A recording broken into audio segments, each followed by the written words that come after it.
So remember when you were developing a website and one of the requirements was there should be a carousel on the home page, one of those full width, full height, big carousels. So you went on Google and you typed in jQuery carousel or jQuery slider. You got a nice looking one, you looked at the demos, and then you spent the next 10 minutes trying to embed it on your site to make it work. That's what AMP components are, but they're way better, way optimized, way easier to use. And instead of invoking a jQuery function like you would do with a jQuery plugin, how you invoke the AMP components is you use the AMP tags or the AMP elements that come built in with them. Another way to look at AMP components is, you know how you're not allowed to write custom JavaScript or custom components or to include jQuery or any other kind of library. Well, if you're thinking, oh, AMP can do that, for example, AMP can have Google Analytics because Google Analytics has a JavaScript component. If you're thinking, oh, AMP can do that, go to the components page in the AMP project. I'm going to link it in the resources and just look around. They have a lot of components because what the AMP team did is they sat down and they started thinking of what kind of libraries sites are going to need most often, and bam, they did it in components that you can easily include in your site. And these are hyper optimized, they're minimized, they're very fast, they don't have any memory leaks, so you're not wondering whether that library is slowing your site down, as it happens a lot of times. Like you find a really nice library including your site and it slows it down for like 2 or 3 seconds, or you find a really nice library and it's not accessible at all. And the AMP team, they try their best to do that. They have them broken down in categories, ads and analytics, dynamic content, AMP bind, which is their version of JavaScript. See, they even have a date picker. They have a lot of stuff. Now let me show you real quick how to use them. We're gonna be adding Facebook comments because this is a library that's often included. But before I do, let's say for example you want to do AMP couch rocking, okay? Because so you have a client and they want to track their phone number. So if somebody dials their phone number, they want to see if they dialed it from the website or from the billboard, okay? So the first thing you do when you click on it is you see the AMP couch tracking. There's the required script that you included in your head of the document. And then it has supported layouts, which is the layout attribute. I'll talk about it later.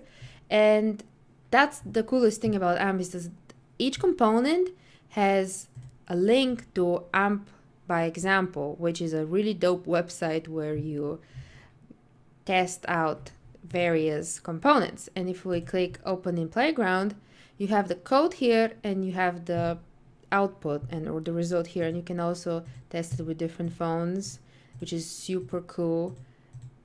This is a thing all JavaScript or jQuery library should have. And here you can play around with the code and see how it works. What I like doing is, if I want to tweak a component's output, like if I want to see if they have a certain feature, I'm going to go on AMP Playground and play around with the code until I get it right, because you get instant feedback. Okay, now let's go ahead and include Facebook comments. Let's go to the social category of AMP components, and here it is, AMP comments. Let's click on it. It seems like this is the required script. Let's copy, open our text editor where we have our amazing site, and I've already included it, but you typically include it in the head. Okay, now we want to invoke it in the page. How do we do that? Well, if you go scroll down, you see how they have an example, and this is what I was talking about. Instead of invoking a jQuery function or a JavaScript function, what AMP does to make their components actually ignite and work is their element. So the element for AMP Facebook comments, is AMP-Facebook-comments, and then you have the width and the height, and which of course is just the aspect ratio. You can play around with that later since they have layout responsive, and they have a bunch of other options here, but let's just copy and paste this into our site, and we want to change the data href to the actual URL of the site. So let's go ahead and do that. Okay, I added the URL to my href attribute. Then we have data number of posts. This is the maximum number of posts you want to be shown before next page or something. You can look up the documentation. And now let's save it and let's go and see how it works. Now it takes a while to load, but here we go. We have Facebook comments, and it took us like 5 seconds to make them work. And it is really awesome because imagine if you had to go ahead and do it the old-fashioned way, how much more work it would have been. Okay, ignore this error here. My apparently the browser was having difficulties connecting to the internet. That's why it says error, but it is a valid page.